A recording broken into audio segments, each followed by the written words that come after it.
নমস্কার। ছোট্ট একটি আপডেট দেওয়ার জন্য এই ভিডিওটি বানাচ্ছি। আপনারা প্রত্যেকেই জানেন মাইনরিটি স্কলারশিপ করার জন্য আমরা সাধারণত ঐক্যশ্রী পোর্টাল ইউজ করে থাকি।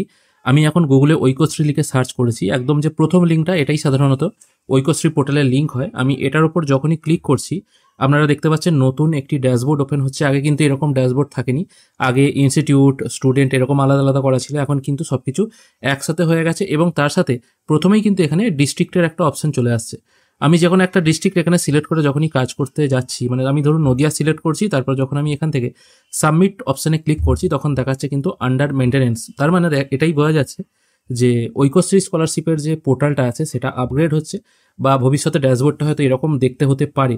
কোনো ডিস্ট্রিক্টই কিন্তু কাজ করছে না। আমি পূর্ব মেদিনীপুর সিলেক্ট করছি এবং সেখানেও আন্ডার মেনটেনেন্স দেখাচ্ছে এবং সিলেক্ট করার পর মাউস যখন আমি এখানে নিয়ে যাচ্ছি তখন ব্লু কালার শো হচ্ছে। অন্য জায়গায় নিয়ে গেলে কিন্তু আবার সেটা কালার চেঞ্জ হয়ে যাচ্ছে।